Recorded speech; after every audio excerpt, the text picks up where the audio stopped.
হয়, আলু পিঁয়াজৰ পিছত এইবাৰ অস্বাভাৱিক হাৰত বৃদ্ধি পাইছে কণীৰ দাম। অন্ধৰ কণীৰ দাম নিতৌ বৃদ্ধি পাইছে, যাৰ ফলত গ্ৰাহক আৰু ব্যৱসায়ী সকলোৰে মাজত হাহাকাৰ লাগিছে। মই বৰ্তমান আছোঁ শিৱসাগৰৰ চহৰ মাজমজিয়াত, আৰু এই শিৱসাগৰ চহৰৰ এই যিবিলাক দেখিছে পাইকাৰী হাৰত তেওঁলোকে ইয়াৰ কণী, অন্ধৰ কণী তেওঁলোকে আমদানি কৰে আৰু ইয়াৰ পৰা পাইকাৰী মূল্যত যোগান ধৰে। কিন্তু এই কণীৰ দাম খাবলৈ এতিয়া মানুহৰ আচলতে ভয় শংকা হৈছে, কাৰণ দামে নুকুলাইছে, তেওঁলোকৰ বাজেটে নুকুলাইছে।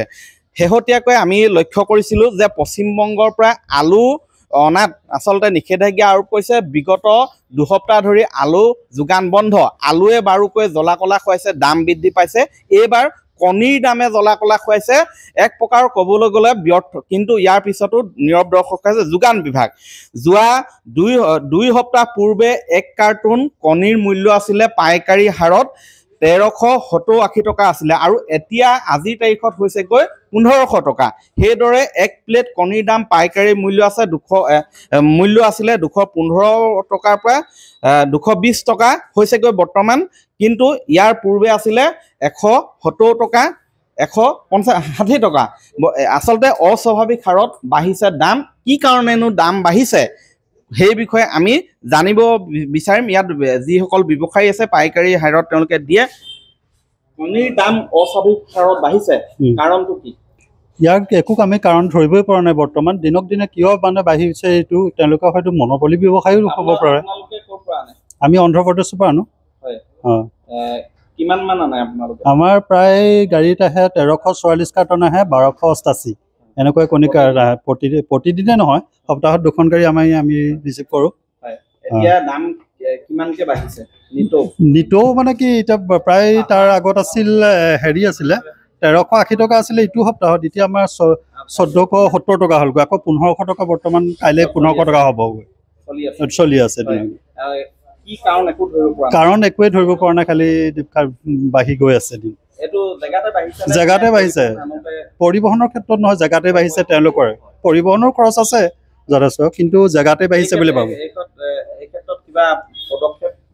এই ক্ষেত্ৰত আমি সমস্যাত পৰিছোঁ কি, বিভিন্ন যিজনে কণী কিনিবৰ কাৰণে নোৱাৰিছে, তেওঁলোকৰ বাজেটটো বিশেষ বেছি প্ৰয়োজন হৈ পৰিছে। সেইটো কথাৰ কাৰণে তেওঁলোকে ক্ৰয় কৰিব নোৱাৰিছে। এইটো আমাৰ সমস্যা। হয়, আচলতে কণী অনাই তেওঁলোকে বাদ দিছে। মই দেখুৱাইছোঁ এইটো যিটো গুদাম, এই গুদামটো এক প্ৰকাৰ খালী হৈ আছে। শিৱসাগৰ চহৰৰ এই স্থানসমূহৰ পৰাই বিভিন্ন প্ৰান্তলৈ যায়, আৰু শিৱসাগৰত নিতৌ 10 লাখৰো অধিক কণী প্ৰয়োজন হয়। এক সপ্তাহত 10-15 লাখৰো অধিক কণীৰ প্ৰয়োজন হয়। কিন্তু এতিয়া এই কণী খাবলৈ মানুহে আচলতে চিন্তা কৰিবলগীয়া হৈছে। এগৰাকী গ্ৰাহক আহিছে। মই বাইদেউ, গৃহিণী আপুনি, কণী নিবলৈ আহিছে, কলৈ নিব? হয়, মোৰ দোকান আছে, দোকানৰ কাৰণে। হয়, দাম বাঢ়িছে। হয়, কি ক'ব? বহুত বাঢ়িছে। কি ক'ব, চৰকাৰে ইয়াৰ পদক্ষেপ লোৱা নাই। প্ৰত্যেকটো বস্তুৰে দাম বাঢ়িছে, গ্ৰাহকৰো অসুবিধা হয়, আমি দোকানীও অসুবিধা হয় বিকিবলৈ। অত্যাৱশ্যকীয় খাদ্য সামগ্ৰীৰ দাম বাঢ়িছে। মই পুনৰ কৈছোঁ, পশ্চিমবংগৰ আলু বিগত 10 দিন ধৰি বন্ধ হৈ আছে, যাৰ বাবে আলুৰ দাম হুৰাহুৰে বাঢ়িছে। শীতকালত সাধাৰণতে প্ৰতি কিলো আলুৰ দাম 15 টকা 10 টকা হয়, কিন্তু এইবাৰ 30 টকাৰ তললৈ নমা নাই।